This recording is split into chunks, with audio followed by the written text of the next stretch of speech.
Live from New York City, it's the Wendy Williams Show. Hello, this is the Hot Topic Show. It's what we do.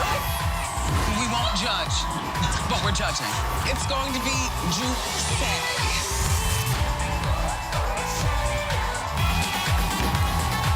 Now, here's Wendy.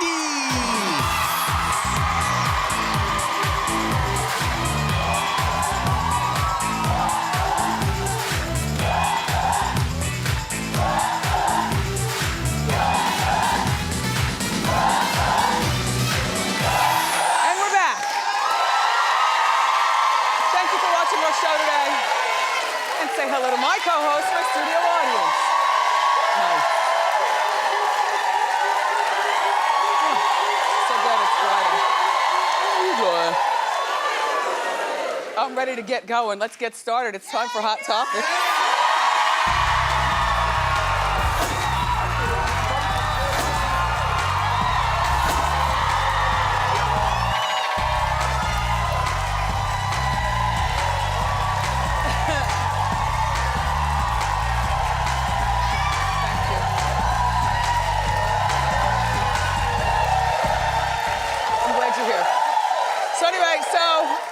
I had the best time with Nick Cannon yesterday.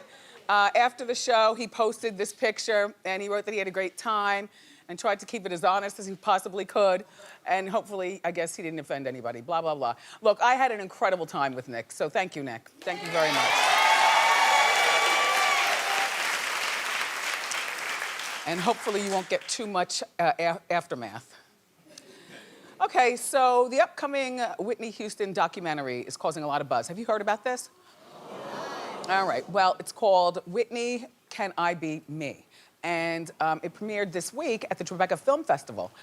Well, you know, there's a lot in the documentary, but one of the things that everybody's talking about is the claim that she had a secret long-term relationship with her best friend, Robin Crawford. Well, she and Robin, you know, childhood friends. Surprisingly, I'm done with this part of it, you know, like I'm done with the Whitney movies and biopics and all that other kind of stuff. I feel like we know what we know, and it is what it was. And I can't believe that I'm probably part of only 5% of people in this entire room that don't care. Because everybody else is nosy as hell. I know Norman wanted to take my crown away, you know, what does the Pope wear? The Pope of pop culture? Yeah, the Pope. You want to take my Pope hat away? Yeah, the Pope hat. Because I don't care. I don't want to see it. Why do you want to see this? Because, first of all, I can't believe you don't. Okay, I'll give you the reasons why.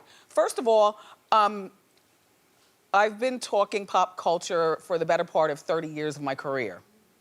Second of all, when I was on the radio, and God rest the dead, but when I was on the radio and I told you all about Whitney and Robin, nobody wanted to believe me. See, and this is at least, oh yes, Suzanne. Wow, yeah, tell it. Oh yes. Yes, yes, yes.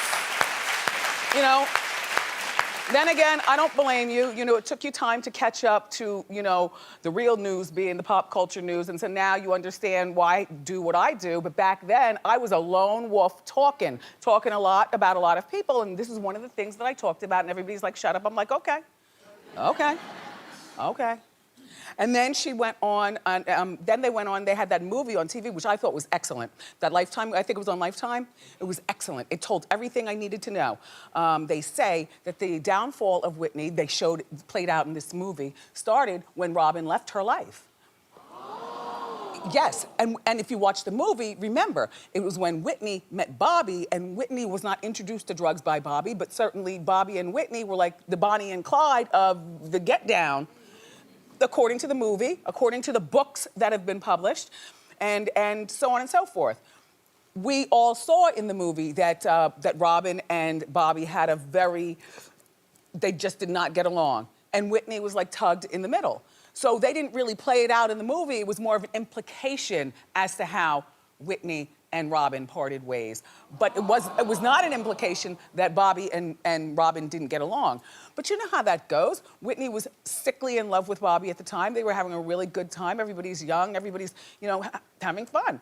And sometimes a girl will throw away a friendship with her childhood friend for a possible lifetime of love. It happens. So Robin left, and Robin has not said a peep. She's not commenting in this documentary. I think that's a very stand-up thing to do. I am nosy as heck, and I can't believe that I don't care.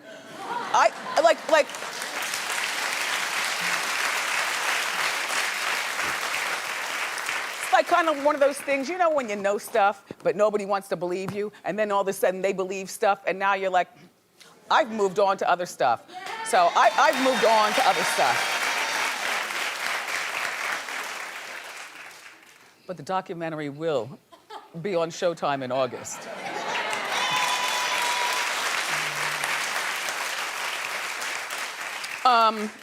So Nick Gordon, Bobby Christina's boyfriend, no more, anyway, Nick Gordon, that one.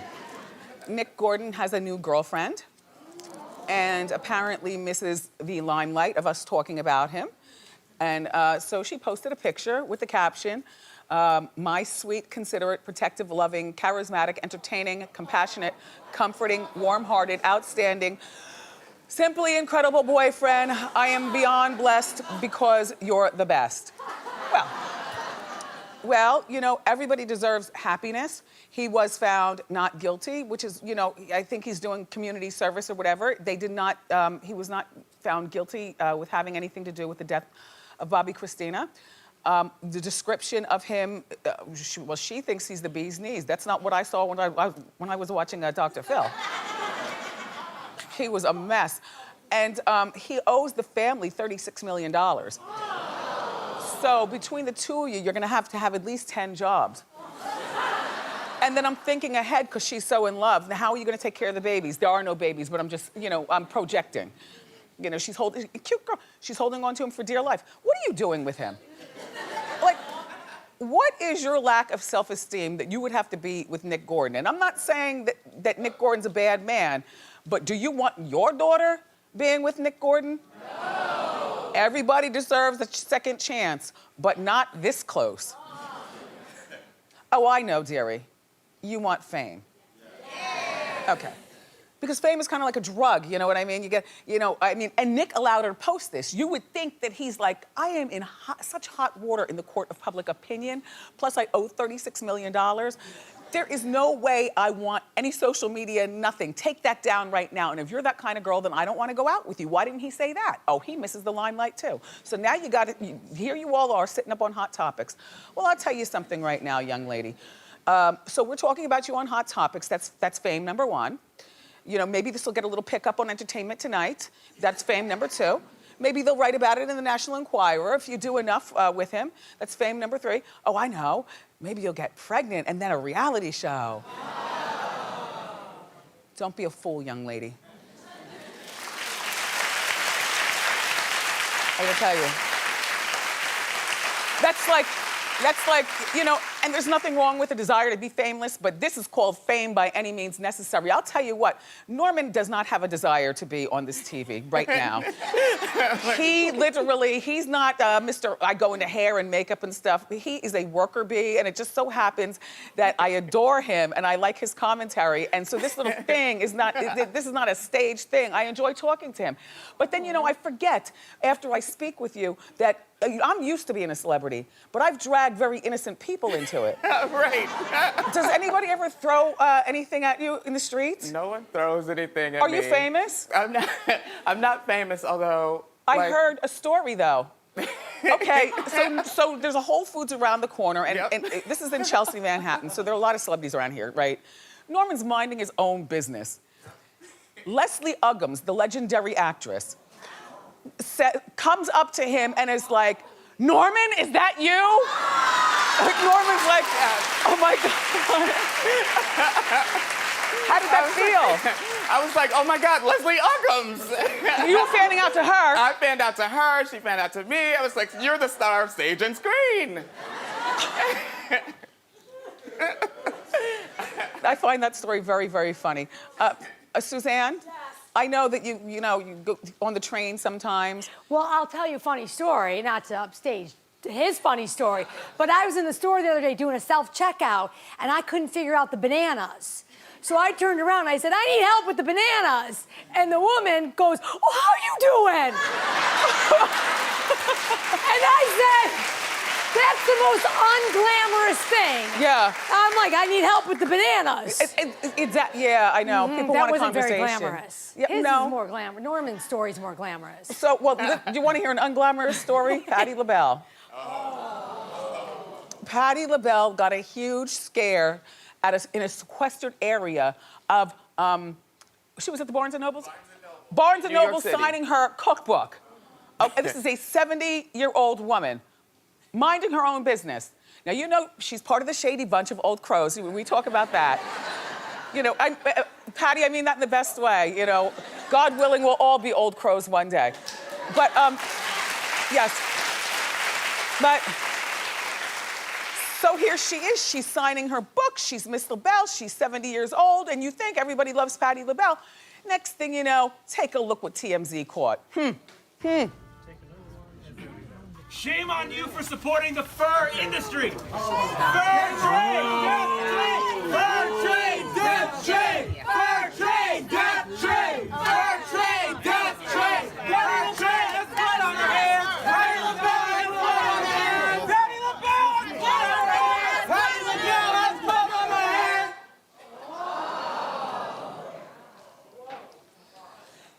First of all, where was the security? They weren't quick enough, and they were too old. Nope. He wasn't quick enough. She should not have been up there by herself. Even as I do the show in my own studio, where do you think my main guy is? Right there. Right there. I mean, there's people all over, but right there. And that's, like, you know, you don't stand menacing, like scaring people and stuff, but you stand close enough. So if somebody tries to, you know, do something, and this is terrible. And we know Patti LaBelle loves fur, and that's her prerogative to love fur. There was not one person in there that was a real book buyer. They totally staged that perfectly. I mean, as long as you're gonna protest something. And then people in the Hot Topics meeting were like, well, you know, what about Barnes and Nobles? They need to have better security. I said, no, you walk through a metal detector for guns and knives. Besides, people who read books don't carry guns and knives. You know, people who take the time. Have you ever hung out in a bookstore? There are very few of them left. It's a whole culture of weirdiosity. Oh, you know, the coffee.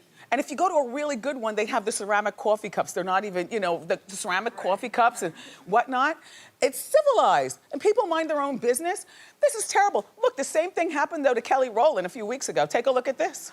Fur trade, death trade, fur trade, death trade, fur trade, death trade, fur trade, death trade. Kelly Rowland has blood on her hands. Kelly Rowland has blood on her hands. Kelly Rowland has blood on her hands. Kelly Rowland has blood on her hands. Blood, blood, blood on your hands. Blood, blood, blood on your hands. Blood, blood. Again, first of all, she was trapped in the corner, because the first thing I do is look for a door, and that's just my innate thing. I'm slightly paranoid. She was trapped. She was at a book signing too. These are civilized people buying hard copies of her book. So, you know, you gotta, you know, it's hard to know who's who when, you know, I guess she sees her fans, or Patti sees her fans, or people see their fans, and she was bombarded. But again, where is her security? As a matter of fact, I'm even more disappointed in her lack of people around her. She's still, you know, young enough where she's supposed to have a publicist, an assistant, and the publicist is supposed to be pushy, not some girl, you know, who can't, you know, get up in somebody's face. A publicist, an assistant who's supposed to have 4 eyeballs. Again, security, right there, right there. What is going on? You know? Like, everybody in here, you're lovely people. Everybody watching, you're lovely people. But those other people out there, they are not so lovely. They are crazy, and they will get you. I'm not saying be paranoid, but I'm saying be vigilant and see something, say something. That's it.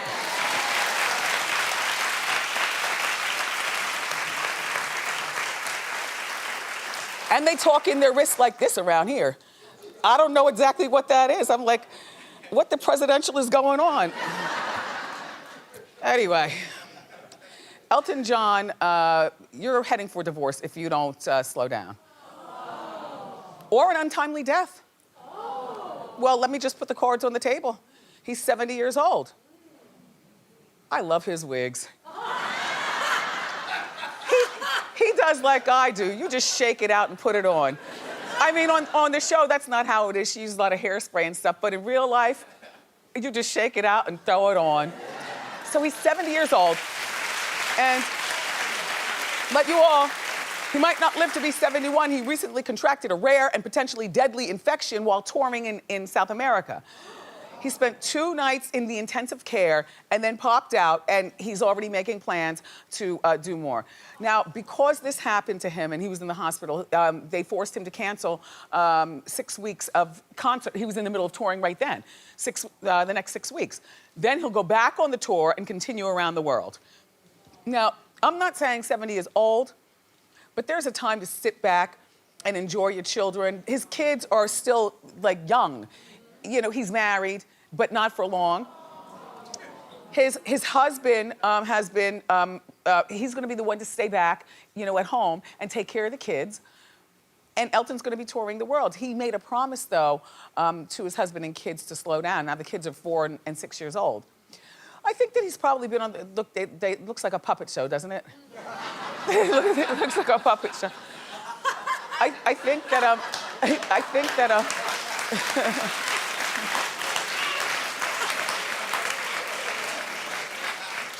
I think that sometimes if you do something for so long, like for instance, you know, he's already admitted he's addicted to working, but that's all we know him to do, and that's all he really knows all of his life is to do that. So it might be difficult for him at 70 to just sit down and say, do nothing. But, you know, retiring doesn't mean that you do nothing necessarily. It just means that you don't do your main thing, like I'm not making any more music and I'm definitely not touring. But maybe, you know, through the Elton John Foundation or whatever, we can do this or that. I don't know, take up NASCAR drive, I don't know. It's kind of selfish to the kids, though, you know what I mean? And selfish to David. Then again, you know, if the husband, listen, in marriages, sometimes you enjoy it when your husband tours the world. And you can sleep like a starfish. And with a $300 million husband, it ain't exactly like David is slaving over those kids. You know, David probably sees the kids once a month in that gigantic house. David probably has his own life, driving around in his Aston Martin or whatever, meeting his friends for, you know, wine for breakfast, why not? You know, a little more for lunch, why not? A little nap around at 5 o'clock, and then a sinful night at the disco. I don't know. So I don't want to be a Budinsky, but if they have a traditional marriage, this is something that could cause a divorce. But if they have a non-traditional marriage where, hey, if I don't see something, I don't say something, or whatever, then fine. I just feel like at 70, though, he's really pushing it. He could die for just what a mess. Anyway, listen. All right, okay. I am always working on a harebrained scheme. So I have some exciting news about my new app. Now, I've mentioned that an app was coming, but you know, it just takes a long time to develop. I've been working really hard on it, and it gets released on, there's actually a release date, finally, May 12th. Yay! May 12th. Okay. So on the app, I got all these different activities that you don't see here. Like, I'm gonna go horseback riding, I'm gonna roller skate for you, I'm gonna do, yes, and like pared down, like not show Wendy, just Wendy. So look, along with the app, I'm also releasing my very own emojis. Okay, I know, look, so here's a sneak peek. They're called When-mojis. Take a look. How you doing?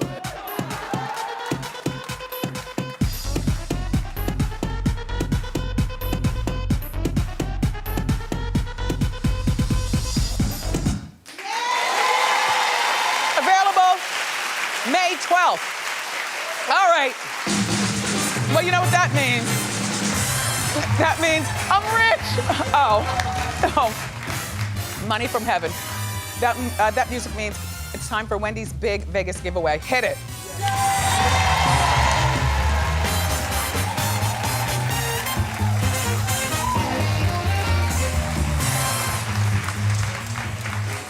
Oh, wait.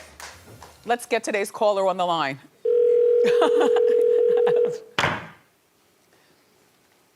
Hello? London, get up. Hello? London, how you doing? I'm good. How are you, Wendy? Yeah, in Massachusetts. Hi, London. Hi.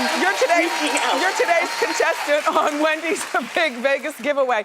You watch our show every day on WTTG? I do. Thank you, London, very much. Let's find out what you're playing for, okay? Okay. Here we go.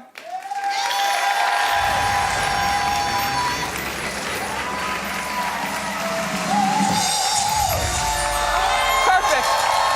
It's the VIP jackpot. We're flying you and a guest to Vegas, where you'll receive the VIP treatment from our friends at VegasGirlsNightOut.com. You'll sip on champagne as you take in the legendary sights in your own private limo tour of the world-famous Las Vegas Strip. Plus, you'll get a 4-day, 3-night stay at Excalibur Hotel and Casino. And we're hooking you up with 2 VIP tickets to the hottest male revue in the world, Thunder from Down Under. Then, cap off the trip with dinner for 2 and VIP nightclub access at Vegas Hotspot Tao. All right, London, but here's the deal. You're only gonna have 15 seconds to answer correctly, and your first answer is your only answer, okay? Okay. Okay, here we go. So, Nick Cannon co-hosted the show yesterday, and while he was in the hot seat, he made a confession that Mariah Carey made him play her music while she was actually giving birth. I always thought that was a rumor. No, it's not, it's real. What song was it? 15 seconds and go. Fantasy. Yes, yes, yes, London. Thank you to our friends again at VegasGirlsNightOut.com. London, bye. If you want to play Wendy's Big Vegas giveaway, all you've got to do is go to my Facebook page to enter to win, and make sure that you watch our show every day. Every nuance counts, okay? We might be calling you next. In the meantime, we've got more great show for you today. Up next, the star of Imaginary Mary, Jenna Elfman, is here. So grab a snack and come on back.